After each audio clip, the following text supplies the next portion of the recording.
Bienvenidos a AFZ Profundo, el programa semanal en el que se analizan a profundidad temas políticos, económicos y sociales de gran impacto que evolucionan sin estar bajo la lupa diaria de la sociedad. AFZ Profundo.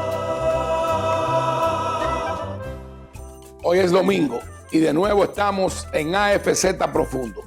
En el día de hoy iniciamos una serie de programas y entrevistas con relación a la situación que vive la República de Ucrania y el conflicto que persiste a través de los años con su vecino Rusia. El presidente Putin ha asumido una postura que viene sosteniéndola desde los inicios de su gestión presidencial, hará hace unos 20 años, y esta situación ha ido degenerando hasta lo que es el día de hoy. Pero debemos comenzar por señalar que el origen de Ucrania y Rusia y Bielorrusia está en lo que se denominó la Rus de Kiev, un conglomerado de tribus de la región eslava del este de esta zona, y que desde el siglo IX hasta el siglo XII conformó una especie de reinado, de imperio, que abarcó desde el mar Báltico hasta el mar Negro.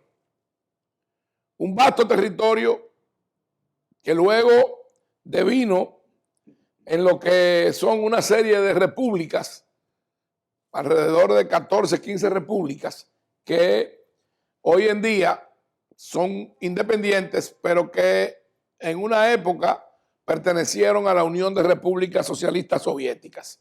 Y podemos decir que el origen del conflicto ruso-ucraniano data desde esta época, la Rus de Kiev. El territorio de Ucrania hace frontera con las ex repúblicas soviéticas de Rusia al este, de Rumanía y Moldavia al oeste, Bielorrusia al norte, Polonia, Eslovaquia y Hungría al suroeste. Las relaciones ruso-ucranianas han sido matizadas por contradicciones y conflictos bélicos y diplomáticos a través del tiempo.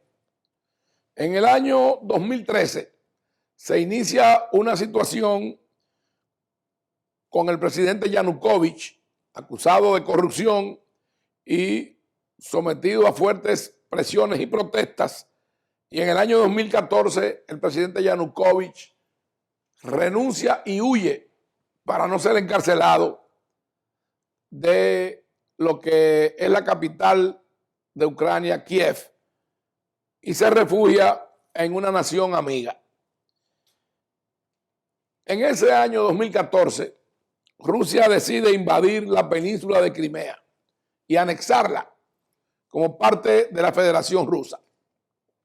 Esta península, que tiene un peso estratégico en la geopolítica no solamente del este de Europa, sino de toda Europa, donde también está el puerto de Sebastopol, donde existe una de las bases más grandes de la Federación Rusa y por la cual Rusia pagaba una fuerte cantidad y suma de dinero a Ucrania. Y es cuando en ese año el presidente Putin decide invadir y anexarse esta península, esta región de la actual Ucrania. Posteriormente se realiza un referéndum en el que con el voto del 96% supuesto de los ciudadanos de esa región, de esa península, se decide a favor de pertenecer a la Federación Rusa. Y de esta manera el presidente Putin y el Kremlin pretenden justificar ante la comunidad internacional esta anexión. Pero el conflicto sigue siendo atizado desde el Kremlin y desde el gobierno del presidente Putin, y entonces es llevado a la región del Donbass, donde se encuentran Donetsk y Lugansk, dos zonas pertenecientes a Ucrania, parte integral del territorio ucraniano, que hoy en día están siendo autogobernadas y gestionadas por dos líderes que han autoproclamado la independencia de estas dos zonas y las denominadas repúblicas de Donetsk y de Lugansk. Esta situación ha traído como consecuencia la muerte de 14,000 ciudadanos ucranianos y soldados rusos. Rusia ha mantenido alimentando armamentísticamente desde el punto de vista de la logística y desde el punto de vista político en el plano internacional a través de su diplomacia a estas dos pretendientes y nacientes repúblicas autoproclamadas que no tienen el reconocimiento ni de la Unión Europea ni mucho menos de la comunidad internacional. Esto ha traído como consecuencia que se genere un conflicto en el que Occidente, con Estados Unidos a la cabeza y la Organización del Tratado del Atlántico Norte, OTAN, estén enfrentados en el plano de la diplomacia y eventualmente en una posible guerra, en un posible conflicto armado en defensa de Ucrania y de la integridad territorial, y Rusia, a través de un grupo de naciones, de 6 naciones que conforman el Tratado de Seguridad Colectiva, formado por Rusia, Bielorrusia y otras exrepúblicas de la Unión de Repúblicas Socialistas Soviéticas, están hoy en día enfrentados.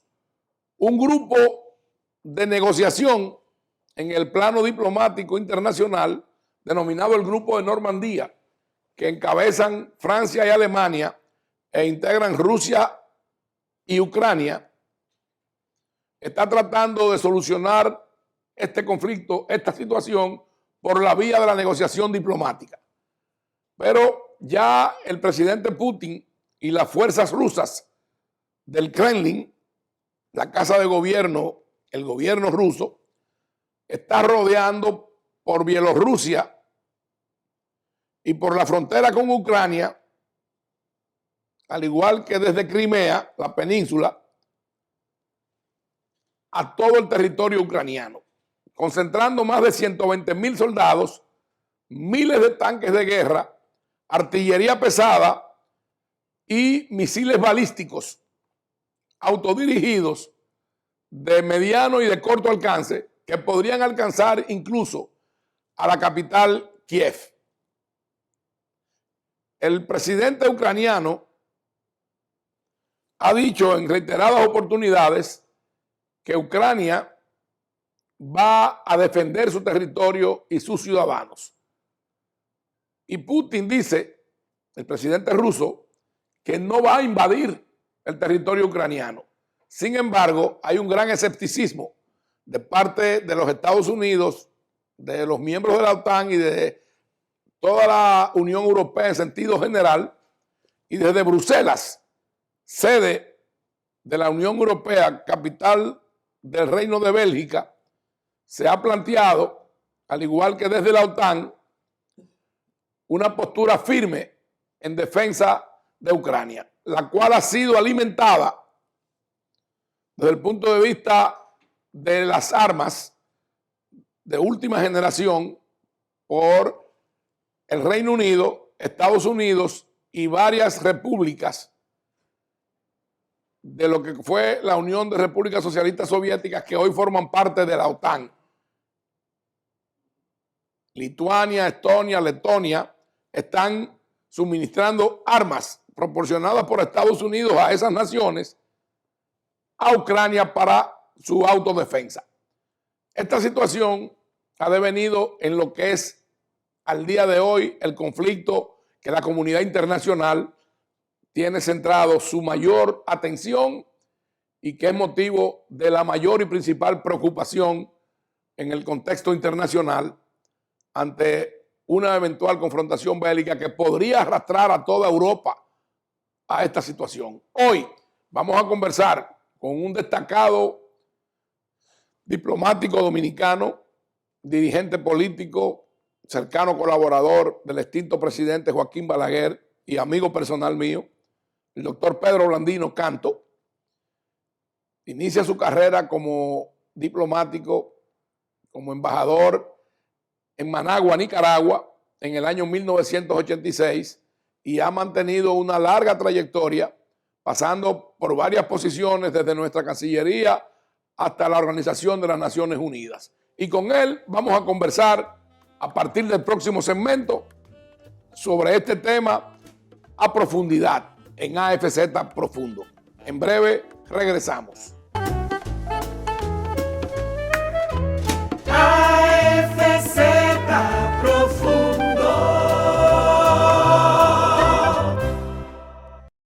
Lo que quieras al mejor precio siempre. Estufa Whirlpool 30 pulgadas, 5 quemadores, 1 año de garantía, 43,495. Televisor LED Silo 4K Smart 43 pulgadas, 23,995. Ofertas válidas hasta el 31 de enero del 2022. Plaza Lama, la super tienda.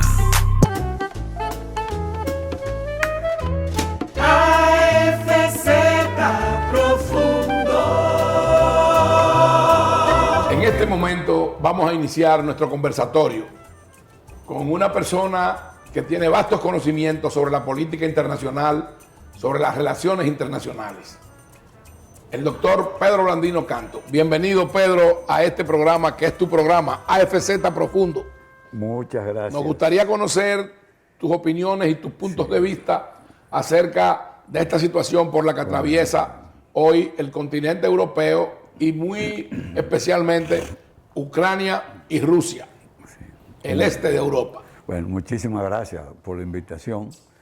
Después de ese recuento histórico tuyo, muy interesante, excelente, y voy a tocar algunos puntos que van un poquito más allá de lo histórico, ¿no? Primero hay que entender lo que fue la Unión Soviética. La mayoría de los países, porque es la unión de las repúblicas socialistas, eran países aliados que se consideraban sometidos por la Unión Soviética, pero cuidaban, defendían todas las fronteras de lo que fue la Unión Soviética. Comienza a caer la Unión Soviética. La denominada cortina de hierro. Sí, bueno, también se le conocía como la cortina de hierro, porque era una cortina de hierro protegiendo lo que era la Unión Soviética. Comienza su decadencia y finalmente se desbarató porque no pudo resistir el enfrentamiento ideológico y económico de lo que se llamó la Guerra Fría. En el año 1991 viene el desplome de la Unión Soviética. Se inició desde 1945, cuando llega a la presidencia el presidente Truman, que impone la política anticomunista o anti los enemigos de los Estados Unidos, el famoso Plan Marshall y etcétera, ¿no? Bueno, entonces, en el problema de Ucrania con Rusia, la Federación Rusa, ahora mismo, no es solamente de posicionamiento estratégico, militar, también hay un problema social, porque por todos los años anteriores, ese relato histórico tuyo, pues una parte de los ucranianos se consideran rusos, tienen su formación, hay un problema social, de idioma, y hay 2 provincias rebeldes que se han declarado repúblicas no reconocidas por el mundo, pero es, además del aspecto geopolítico, está ese aspecto. Cuando yo estuve en Naciones Unidas. No, cuando estuve, ¿cómo se llama? Yugoslavia y después otro país en Europa, y cuando yo estuve Checoslovaquia, más que ninguno. Estuve en 2 o 3 restaurantes, almorzando, cenando con algunos amigos, y entonces preguntábamos de dónde eres, de dónde no eres, porque habían en varios restaurantes otras nacionalidades, y entonces pues decía, bueno, ¿y de dónde tú eres? Le dice, yo soy ruso. Oh, qué bien. ¿Dónde naciste? En Ucrania. Y así muchos de los trabajadores, ¿verdad? Entonces, tienen ese concepto, pero formalmente, más los que pertenecen a esas 2 provincias son, tú dices territorio, ellos se han declarado provincias. Muchos de ellos tienen Sí. ascendencia rusa Sí. y hablan el idioma Y ruso. lo hablan, no hablan otro, lo hablan. Entonces tienen el apoyo, pero esa parte, la parte social es muy importante. Que parte de eso ocurrió con la otra intervención en Crimea de Putin. Y es ¿no? bueno acotar, Pedro, Sí, voy que a esa eso. gente se sienten rusos. Ellos te lo dicen. Y entonces dicen. el presidente Putin, muy inteligentemente, Sí, ha repartido 500,000 pasaportes rusos. claro. Porque ¿qué pasa con Sí, esto? Que exacto. ahora él dice que él va en defensa de ciudadanos rusos. De ciudadanos rusos, porque realmente hay muchos que son rusos, y te lo estoy diciendo, que lo viví en Checoslovaquia y en otras visitas a otros países europeos cercanos, ¿verdad? Checoslovaquia Además, es lo que hoy la República Checa y Eslovaquia. Sí, exactamente. Hay varios, porque en un momento eran 5 o 6 repúblicas, después 7 y se dividió Yugoslavia durante el régimen dictatorial del mariscal Tito. Bueno, entonces existe ese problema. En el 2003 y 2005 yo estuve de visita a una conferencia ambiental en Rusia. Nos sentamos juntos, para que tú veas cómo son las cosas, el vicealmirante de Estados Unidos, que era director del NOAA, que estaba en esa conferencia, el vicealmirante John Lauderbeck, y hablábamos muchísimo. Putin pronunció el discurso y nos regaló unas medallas a 2 o 3, no a todos. Y ahí su discurso, parte de su contenido. Nosotros vamos a defender... Es bueno acotar, y perdona que te interrumpa, que el doctor Blandino, el embajador Blandino, cuando ejerció sus gestiones como embajador en Managua, Nicaragua, luego de Cuba, en Managua, en Nicaragua, era que habían más representaciones diplomáticas de todas esas naciones 100 y pico. y de todas esas naciones del Todas, bloque soviético. Todas, sí.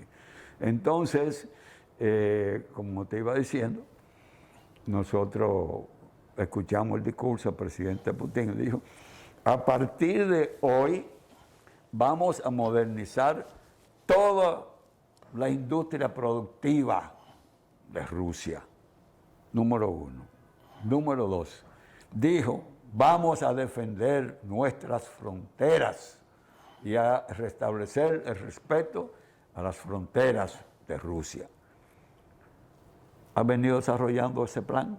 Entonces, Es decir, algunos, que a mí no me sorprendió. Él ha sido coherente Muy en su coherente política. y sabía lo que estaba haciendo. No me sorprendió lo de Crimea, porque durante la República Soviética, pues ahí esa era la base naval y en parte militar, se puede decir, más importante de la Unión Soviética. En Sebastopol. Sí, bueno, pero pertenece todo a la misma zona, Crimea y a Ucrania en un momento, porque Khrushchev creó un problema porque en un momento, años atrás, le concedió Crimea a Ucrania, No, supuestamente. la devolvió. Sí, la devolvió. Nikita Khrushchev. Bueno, está bien, sí, la devolvió. Depende de los lados que... No, es que Sí. históricamente era territorio Claro. ucraniano. Sí, claro. Entonces, ¿qué ocurre?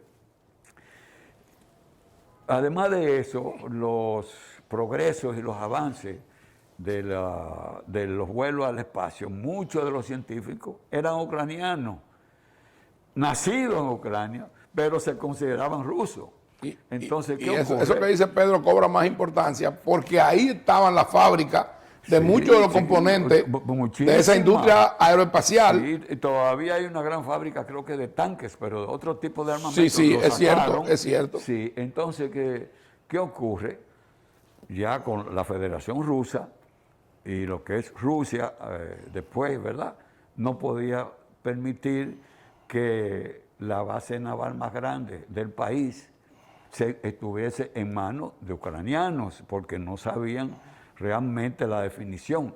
Y Rusia desde ese momento que se cae la Unión Soviética, y cuando llega Putin, ha estado con unas manipulaciones, buscando presidentes internos y buscando alianzas que no fueran presidentes más hacia la OTAN y Estados Unidos. Contrario a ellos. Sí, eso es contrario a ellos. Iban a controlar una de las fronteras más importantes, porque hay 8 países ahí que fueron satélites que hacen frontera con Rusia. Y la frontera más larga de todos esos países es la de Ucrania con Rusia. Sí, la de Ucrania, pero ahora viene lo que más importante. ¿Qué pasa? Putin toma la decisión, para mí fue correcta. Dice, no, Crimea tiene que volver para acá.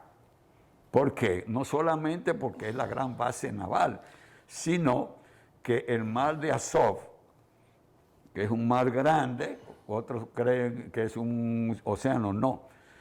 Y el estrecho, hay un estrecho de Kerch, que es parte de Rusia y está la parte de Crimea, y controla la entrada a ese mar que bordea toda la costa de Rusia y de Ucrania, más pequeña la porción de Ucrania.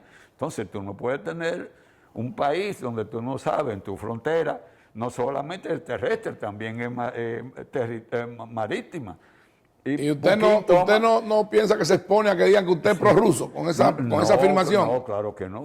Tú sabes que yo soy muy democrático, pero tengo que decir la verdad y no he concluido. No, porque usted dijo que en su opinión era correcta la decisión de Putin de anexarse a Crimea. Desde el punto de vista de él, porque entonces la flota rusa creció, se modernizó y desde ahí, desde ese mar y desde Crimea y Sebastopol, controla la entrada al Mar Negro, uno de los tantos mares. Tú sabes que hay varios océanos, pero hay 12 o 14 mares. Vamos a ver en pantalla lo que es el mapa de esa región, de esa zona, pero el mar de la península de Crimea y también de ese canal. Sí, de ese mar. De ese estrecho. Del canal. El mar de Azov, el mar Negro y su salida y el Báltico. Del mar de Azov y de Rusia entra el mar Negro. El mar Negro no solamente es tan importante porque tiene varios países europeos y de otras latitudes que tienen costas. Pero una de las grandes importancias no solamente es el control estratégico, sino que hay muchas rutas marítimas en el mundo, comerciales muy importantes. Comerciales, militares, petróleo y otros elementos. Y gas. Todo, gas, petróleo, todos esos productos son parte de las rutas marítimas que algunas, ahí está, se tiene que incluir las rutas que pasan por los Dardanelos, Turquía, todo eso. Es un control absoluto de una zona increíble, Euroasia. Dentro de lo que está hablando el embajador Blandino, es parte del conflicto que por territorio ucraniano pasan todos los gasoductos de varios países y principalmente de Rusia para suministrar el gas a Europa. Y ahora la discusión con el gasoducto Nord Stream 2. Nord Stream 1 y Nord Stream 2, sí, correcto. Pero tú sabes que al principio, unos años atrás, que comenzó y se agudizó ese mismo problema con Ucrania, Rusia amenazó con cerrar el suministro que le estaba dando de algunos combustibles, pero después se arrepintió. Lo que hizo fue elevar los precios. Sí. Sí, entonces ese conflicto viene, pero es un posicionamiento estratégico, pero también está la parte social. Y lo mismo ocurrió con Crimea. Entonces, la flota rusa, es bueno decir, antes de la pandemia, todas esas zonas, las potencias, sobre todo las 3 potencias, pero más Estados Unidos y Rusia, nunca dejaron de ejercer y de realizar y ejecutar todos los ejercicios militares que durante muchos años lo hacían, Por lo lo- realizaban, pero... Por lo que Rusia sí, y Putin se sienten amenazados. Sí, exactamente. Entonces, desde el año 1800 y pico, un canciller ruso fue que comenzó el primer convenio para detener el crecimiento de armamento y de fabricación. Y desde entonces se ha estado discutiendo eso y muchas reuniones, no hay acuerdo, sí hay acuerdo, pero todo el mundo sigue construyendo y fabricando armas. Y Entonces, acuerdos que no se cumplen. no se cumplen porque ¿quiénes son los mayores fabricantes de armas y vendedores de armas? Estados Unidos, Rusia y China. Y son los que discuten y hablan de este problema, pero no está resuelto. Pero Entonces, ¿hasta qué punto, señor embajador, en su sí, experiencia, sí, podemos validar y aceptar como algo legítimo el que estos países digan que ellos sí pueden producir y vender armas y los demás países no? No. ¿Por qué? no, No hay equidad, no hay igualdad. no la hay de ninguna manera. Entonces, ¿qué pasa? Muchos, después de la Segunda Guerra Mundial, siempre tenían la psicosis de la Tercera Guerra Mundial, construyeron refugios por todas partes del mundo, Estados Unidos, Europa, los chinos, los árabes, bueno, pero no se dio. Viene la Guerra Fría, a eso es que quiero llegar. ¿Qué pasa? Hubo un famoso asesor militar del Pentágono y escribió una obra que hablaba de las distintas guerras en los años 1980 y pico, que había que prepararse y modernizar los métodos de lo que eran guerras irregulares. La Guerra Fría no solamente nos deja el colapso económico y político del socialismo, del comunismo, de la Unión Soviética, y nace la Federación Rusa, pero nos dejó 26 guerras irregulares que mucha gente ni se acuerda ni sabe cuáles fueron. Sí, sí. Y producto de eso, sobre lo que eran guerra infinita, guerra de baja intensidad, guerra de cuarta generación, guerras irregulares de todas formas. Y después que entramos al siglo XXI... Él se refiere a que no eran guerras convencionales como Sí, fue la Primera y la bueno, Segunda cuando Guerra decimos- Mundial. Sí, cuando decimos guerras irregulares es porque las aspiraciones de la geopolítica de las grandes potencias no quieren enfrentamiento de los ejércitos ni de las Fuerzas Armadas, porque eso sería llegar a la Tercera Guerra Mundial, que no les interesa. Un ejemplo de la guerra infinita, que no quiere que termine nunca. Siria. Usted va a ver en la prensa que un día bombardearon, que avanzaron, que no avanzaron, que ganaron, sin embargo están ahí. Rusia tiene 2 bases militares. Se anuncia que están cerca de la paz y de momento se renueva y reactiva el de conflicto. todo, y un día sale el de Turquía, los Kurdistán, lo que sea, y ahí están. Pero eso es guerra infinita, porque hay guerras que ellos no quieren que terminen seguido, porque hay otras intenciones y otras aspiraciones con la guerra infinita. Otros intereses. Claro, otros intereses. Entonces, eso ocurre porque usted tiene Europa, Euroasia, África, y todos esos continentes tienen hace varios años guerras irregulares. Vamos La a hacer última fue- una breve pausa y vamos a regresar y a retomar en este punto el programa, porque tenemos que cumplir con algunos aspectos técnicos y publicitarios. En breve regresamos en AFZ Profundo con el embajador doctor Pedro Blandino. AFZ Profundo. Lo que quieras al mejor precio siempre. Estufa Whirlpool 30 pulgadas, 5 quemadores, 1 año de garantía, 43,495. Televisor LED Silo 4K Smart 43 pulgadas, 23,995. Ofertas válidas hasta el 31 de enero del 2022. Plaza Lama, la super tienda. AFZ Profundo.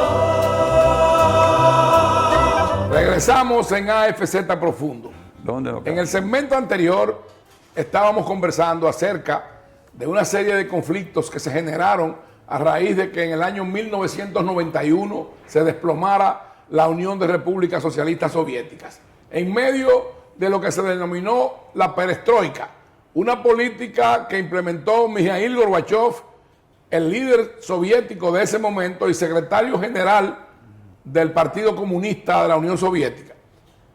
Esa política que pretendía modernizar el Estado ruso, el Estado soviético, y hacer una transición del socialismo de Stalin y de Lenin hacia una visión moderna del socialismo, donde quería devolver hasta cierto punto libertades en términos de la iniciativa privada y de la comercialización. Pero vino el desmoronamiento de la Unión Soviética por la crisis económica y una gran hambruna. Entonces, ahí comenzaron a desmembrarse lo que fue esa unión de repúblicas socialistas soviéticas y todo ese gran número de países que la conformaban. Lo que hablábamos ahorita, la cortina de hierro. Y entonces comenzaron a generarse enfrentamientos y contradicciones entre países fronterizos e incluso conflictos internos dentro de esas mismas naciones. Y de ahí vienen conflictos como el de Kosovo, como el que hubo en Georgia, como el que hubo en Bielorrusia, como los que hubieron en muchos otros lugares, que son las guerras, las 26 guerras que está mencionando el embajador Pedro Blandino. Guerras irregulares. La última de esas guerras la vivimos recientemente, la de Nagorno-Karabaj.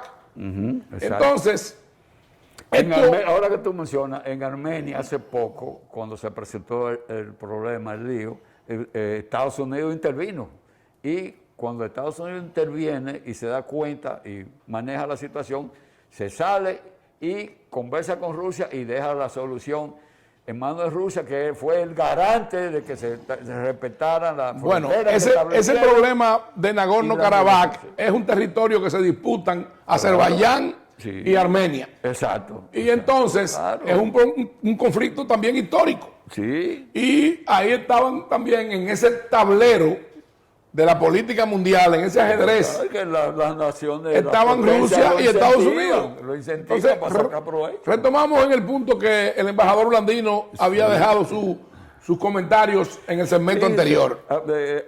Ahora, en la parte moderna de ese tipo de estrategia de la geopolítica, de las ambiciones de expansión territorial, económico, política y militar de las grandes naciones, la primavera árabe, Libia, Siria, Yemen, Sudán, hay como 10, 15 o 20 de esta época. Entonces yo le hablé a un joven estudiante, me dice, pero embajador, usted habla mucho de lo que usted ha vivido, etcétera, pero eso son cosas viejas, son viejas.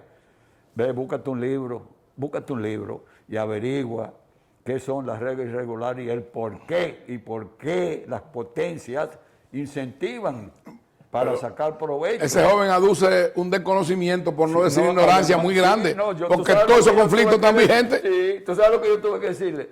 Tú hablas mucho de los avances del multilateralismo. Tú sabes el origen de eso. La soberanía, tú sabes el origen de eso. La no intervención en los asuntos internos de un país. ¿Tú crees que eso es de ahora? ¿Tú crees que esa es la tecnología, los celulares? Eso fue en el 1648. La paz de Westfalia, que defendió el status quo por producto del desorden que había como el que hay ahora. Muchos convenios, nadie los respetaba, no había instrumento para hacerlos obligatorios. Se reunieron para mantenerse y se enfrentaron el poder católico con el poder protestante, llegaron a un acuerdo para mantener el poder europeo como siempre. Pero eso nació ahí. Y es una especie de reparto como a raíz de la Segunda Guerra Mundial. Claro. Los países que triunfaron, Inglaterra, Estados Unidos, Rusia, Francia, dijeron, bueno, nos vamos a repartir el mundo. Sí, bueno, y en la primera hubo una gran repartición. También igual. Los países europeos lograron colonizar una gran parte de Europa. Claro que sí. Porque la parte del Caribe, América Latina, fue en la segunda. Sí. Correcto. Entonces, la situación no es que uno no esté con nadie, sino hay que entender, no es justa o no la situación de Putin. Putin lo que está tomando medidas, porque si permite que Ucrania entre a la OTAN, todos los países de la OTAN son aliados de Estados Unidos, ya lo tienen controlado totalmente. Si tú vas Bueno, a los la nórdicos, oposición más radical de Putin sí, es con relación a Ucrania y Georgia. sí, claro. Porque ya otros países como Letonia, Claro. Lituania, Estonia, ya están dentro de la Alianza del Sí, Atlántico y Norte, además- que hubo un acuerdo Exacto. en el año 2009 Exactamente. de que no iban a proliferar y a ingresar más países a la Alianza del Atlántico Norte en Europa del Este. Y Putin alega que eso no se está cumpliendo. Sí, pero exacto, los claro, Estados Unidos y la OTAN dicen que ellos van a continuar con su política de puertas abiertas. Claro. Y bueno, ¿hasta qué punto es una decisión libérrima de una nación que se proclama independiente decidir si se integra a una alianza o se integra a la otra? Ajá. ¿Cuál es el Ahí, derecho eso- que tiene Putin de objetar y decir que es una línea roja? ¿O cuál es el derecho que tienen los Estados Unidos y la OTAN de imponer un criterio sobre la decisión libérrima de una nación Eso es muy independiente? importante que tú estás diciendo. La diplomacia se va a imponer. ¿Por qué? Se olvidan que Rusia ha sido aliada de Estados Unidos en 2 ocasiones. En dos Sí, ocasiones. ciertamente. Y quizás 3 en una guerra irregular antes de la Primera Guerra Mundial, han sido aliados. Entonces la diplomacia se va a imponer. ¿Por qué la estrategia de Trump, que estaba presionando mucho con Rusia, pero sabía lo que venía? Y él estaba presionando, a él no lo estaban presionando, Putin no lo estaba presionando a él. Ahora comenzó ese estilo ahora, pero al final tienen que hacerlo, porque no va a haber, si hay un enfrentamiento entre los ejércitos, hace una semana salió en una revista europea, el ejército más poderoso del mundo, el de los Estados Unidos. En la guerra de Corea, China mandó casi 2 millones de soldados y el general MacArthur, que lo habían echado casi al mar, dijo, volveré, y regresó y subió hasta el paralelo 38 y quería seguir y amenazó con lanzar bombas atómicas en China, que fue cuando el presidente Truman fue y lo destituyó. Él personalmente, ese hombre no era fácil, el chiquitico ese, fue a Corea y ahí mismo lo mandó a buscar con su chofer, llegó con un chofer, un sargento, ni siquiera era oficial para que lo respetara, y le dijo, vaya y diga... Pero ese general era un héroe de guerra. Sí, no, pero espérate. Le dijo, vaya y diga al general MacArthur que aquí está el presidente de los Estados Unidos, que venga inmediatamente. Y fue, cuando él va, él llega y lo saluda, se asusta. Dice, ¿quién le dijo a usted que hablara sobre bombas atómicas en ningún lado, menos en China? Está destituido, tiene 2 días para regresar a los Estados Unidos. 2 días. Y lo destituyó y lo pensionó. Bueno, lo que pasa con General MacArthur, para tu información, que no es salirnos del tema, los Estados Unidos tiene unos generalatos de 5 estrellas, que es para héroes de guerra. Héroes de guerra. Solamente, Wikipedia publicó 6, fue un error. Solamente el presidente en ese momento, Roosevelt, ascendió 5 héroes de guerra a generales de 5 estrellas. En Wikipedia hubo un error. Patton no llegó a 5 estrellas por una ofensa que le hizo a un soldado en la guerra. Y Truman, cuando llega, le dice, convoque al pelotón de ese soldado y pídale el pelón delante de todos. Y veré si firmo el ascenso. No lo firmó, lo dejó de 4. Bueno, vamos a continuar con el tema que nos ocupa, Exacto. que es el conflicto de Rusia e Ucrania en el este de Europa. Tiene que llegar a un acuerdo porque que todos esos movimientos, el Indomar, el mar de Japón, mar de China, Oceanía, fíjate lo que hizo Estados Unidos dentro de ese orden, ordena la fabricación de 12 submarinos nucleares.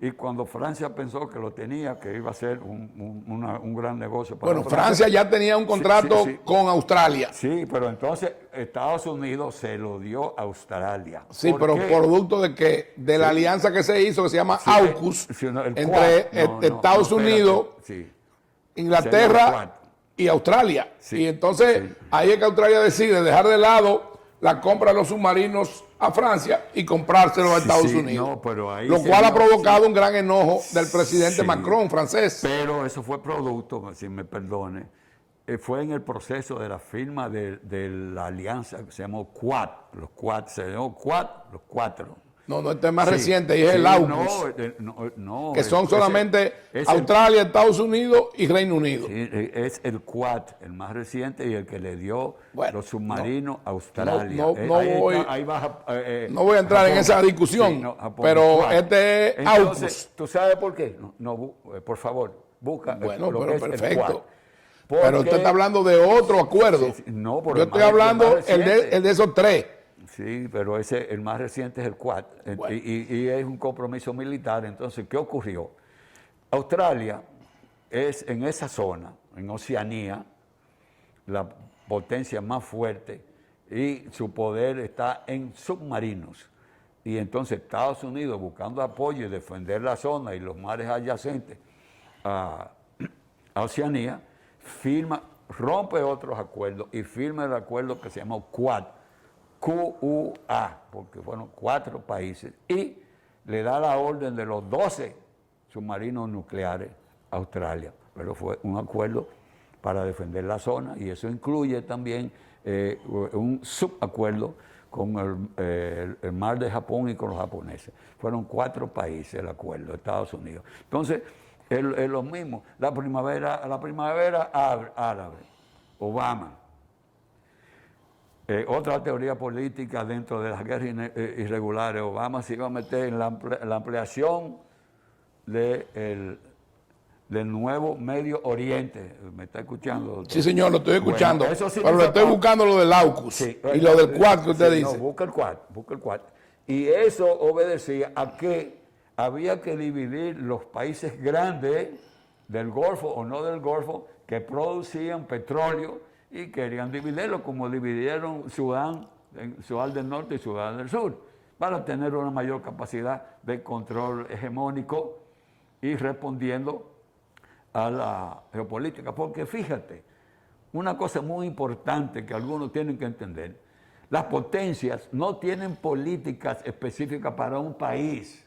Un país se vuelven locos, no, sus políticas son para Europa, para el Caribe o para América Latina, para Asia, etcétera. Por regiones tiene su política, su geopolítica, la estrategia de su geopolítica. No puede ser por cada país. Imagínense ustedes, si los países oficiales ya en Naciones Unidas son 194, 95. No, son estrategias políticas por región del mundo, por zona del mundo. Y establecen, a veces se tardan un poco, porque en una región tienen unos problemas con 10 países, hasta que no lo resuelven, ellos siguen ahí en lo mismo. Exactamente, eso es.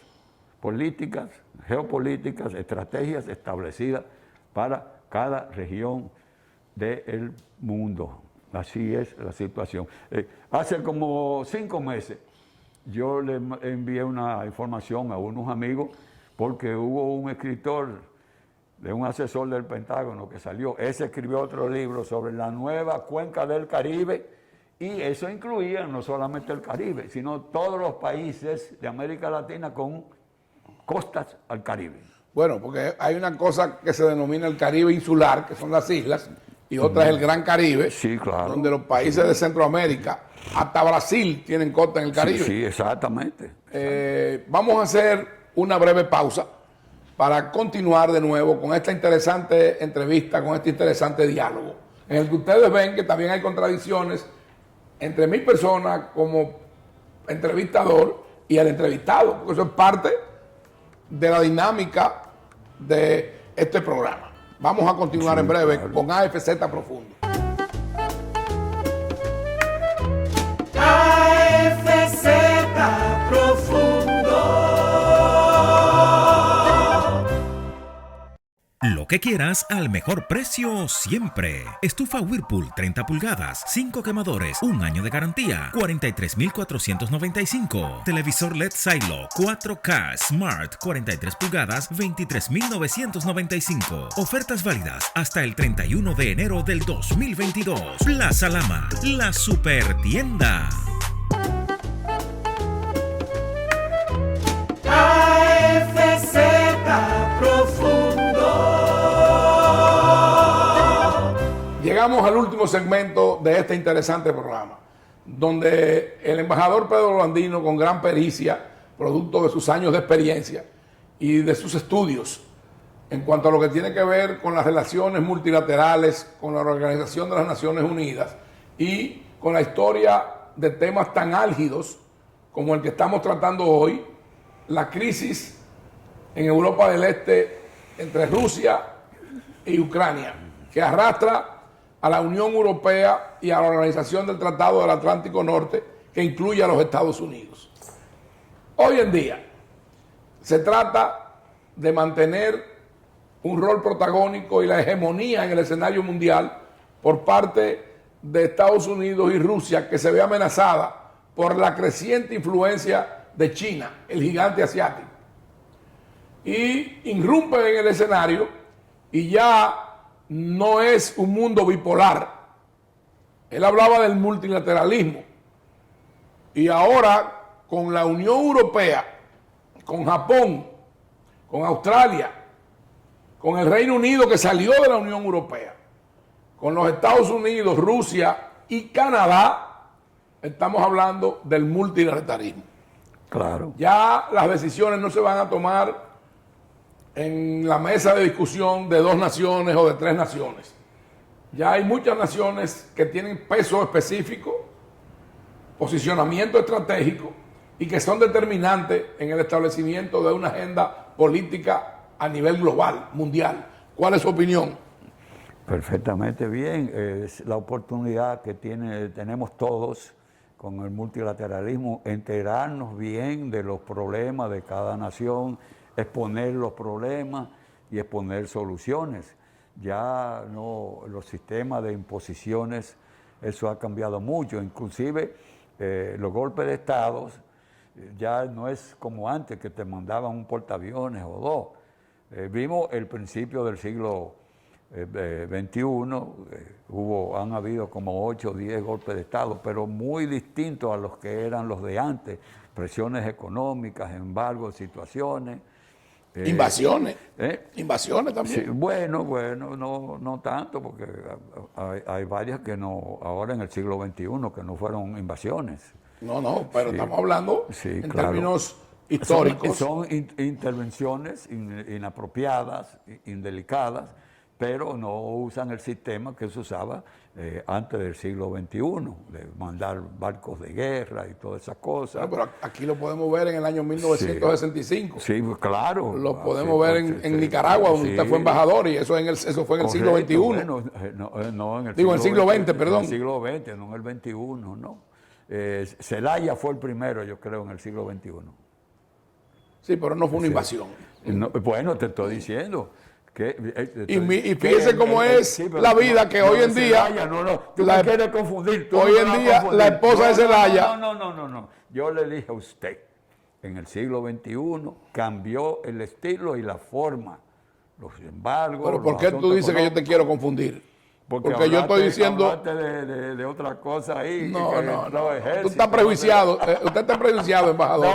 No. Ahora yo le digo a usted, amigo televidente, que fíjense cómo es la situación. Sí, el presidente Zelaya, que fue derrocado por los militares de su país, de Honduras, no por la intervención militar de ninguna otra nación. Eso fue lo que yo dije. Bueno, vamos, el amigo televidente, usted lo está viendo, hágase su propio juicio. Sí. Hoy, la presidenta de Honduras es Xiomara Castro, la esposa de Zelaya, que fue derrocado la conocí, y que fue acogido aquí en el país por el presidente Leonel Fernández. Claro. Vamos a continuar con el tema. Lo conocí muy bien a los dos. Y después los otros golpes de Estado que han habido en el siglo XXI, no ha habido militares ni nada, otro tipo de método. Ya eso se acabó, pero quieren como resucitarlo, pero no es posible. Pero siguen tomando medidas. Casi todos los presidentes del socialismo del siglo XXI han sufrido consecuencias de los estilos y formatos nuevos y de guerras irregulares, porque no son guerras con armas. Hay manipulación de opinión, hay intervención de tecnología. Esa es la denominada guerra cibernética. Pero ahora, guerra asimétrica. Ahora se habla todo de... eso es nuevo, los estilos, pero los principios son los mismos. Ahora se habla de las guerras del futuro. Y las guerras del futuro plantean lo que es el uso de máquinas, de drones, de robots asesinos, incluso se denominan a sí mismos, y que son teledirigidos y algunos de ellos autónomos. Y hoy en día los presidentes de algunos países del norte de Europa están planteando, entre ellos Finlandia, Suecia, Islandia, Dinamarca, están planteando un acuerdo para la prohibición de la fabricación, no de la proliferación, de la fabricación de alguna de esas armas. Pero claro que sí, porque es casi la destrucción del planeta. Esas son retóricas guerreristas, pero que no van a llegar muy lejos porque van a destruir el planeta. Ahora, te voy a decir una cosa. ¿Te acuerdas cuando el presidente Reagan y los problemas del mar, y Rusia y cosas, y que se inició lo que se llamó la guerra de la galaxia, lo más moderno que había en ese momento, de todo en el espacio? Hace ya unos años todo eso es chatarra. Eso era el escudo protector que planteaba Reagan para evitar que fuera atacado con misiles desde Rusia. Desde Rusia. Y ahora hay hasta misiles contra misiles, misiles de hipervelocidad, de supervelocidad. Hipersónicos. Los hipersónicos, sí, los hipersónicos son Mach 5.3. Ese tipo de armamento y de misil, hasta ahora el único que lo ha probado y lo tiene es Rusia, aunque otros países lo están desarrollando. Sí, los grandes lo tienen. Fíjate. Ayer, precisamente, había una rueda de prensa en un canal que tiene el Estado ruso que se llama Russia Today, RT. Hay otro más de ellos. Una rueda de prensa de Putin, donde hablaba de eso y señalaba que ellos son el único país que tiene actualmente esa tecnología en uso, que otros países la están desarrollando, pero no la han alcanzado todavía. Bueno, pero entonces, déjame decirte algo, te voy a interrumpir. Interrúmpame, Estados ¿por qué no? Unidos llegaron primero que era la hipervelocidad, los hipersónicos. Esa es la velocidad más rápida que el sonido. Y ahora mismo están investigando en Rusia y en Estados Unidos superar la velocidad de la luz. Yo puedo decirle, amigos televidentes, que lo que Estados Unidos tiene, ¿Lo tiene? son rayos, láseres. También, en el espacio tiene. Que son más potentes que incluso las armas hipersónicas. Pero cuando hablamos de hipersónico, hablamos de la velocidad. Esa es la velocidad. A que alcanza, por ejemplo, un misil lanzado desde territorio ruso. ¿En qué periodo de tiempo puede alcanzar un objetivo en Estados Unidos? Eso va a depender de esa velocidad hipersónica. Claro. Hoy en día. Tiene que ser misil de no solamente esa velocidad, de largo alcance. Pero te voy a decir algo, con perdón, algo que me llegó que es importante. Tú sabes que el globo es redondo, ¿verdad? ¿Cuál es el país fuera de América Latina que está más cercano a la costa oeste de los Estados Unidos? ¿Sabía usted? Claro. Rusia. Claro. Ahora. Pero es a la costa, está a la costa de Alaska. Sí, es que es un territorio norteamericano, pero que prácticamente no está poblado. Pero déjame terminar la idea. Y sabía usted que Alaska pertenecía a Rusia. Sí, la vendió casi regalada. Y se la vendieron a los Estados Unidos por $500,000. Y tiene petróleo que se acabó. Sígame diciendo. Esa parte de los Estados Unidos tiene una defensa increíble. Todo lo que son el archipiélago de Hawái, todas esas islas, y hay de todo en el mundo. No, ahora mismo los Estados Unidos, y lo estaba viendo en la madrugada de hoy, tienen unos sistemas en 6 puntos del globo terráqueo de radares ultramodernos Oh, pero claro. Todos orientados hacia Rusia. Y es el país que tiene más bases militares en el mundo. ¿Y tú sabes cuántas bases militares tiene rodeando a Rusia y parte de China? Más de 600 y pico. Y eso da una gran ventaja de los misiles. Porque los misiles que se lanzan desde barco, portaaviones y todo, submarinos, a veces de todo, no tienen la misma certeza en el blanco, la misma seguridad. Llegan, pero cuando tú estás en bases militares que están plataformas de lanzamiento fijas y movibles en tierra, son más certeros los disparos. Y Estados Unidos tiene esa, pero tiene casi 3.000 bases militares en el mundo. Entonces. Bueno, el tema de las bases militares es uno de los que ha impuesto la situación de la política internacional actual. Sí, claro. Y es el caso, por ejemplo, de China, con las llamadas perlas de China, que son las bases militares que ha ido poniendo en países aliados, que recientemente los Estados Unidos bloquearon el que establecieran una base militar en los Emiratos Árabes Unidos, en Dubái. Sí, en Dubái. Pero también Rusia tiene bases militares. Sí, pero por eso defendieron con uñas y dientes y se apropiaron de Crimea, pero también tienen bases militares en Siria. Por eso la presencia rusa en Siria.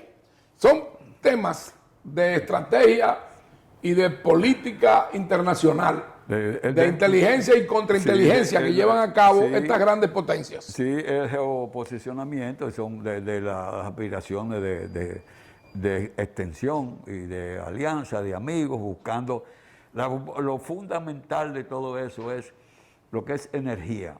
Porque aunque estamos en tiempos modernos, la economía y el militarismo de las potencias son hermanitos.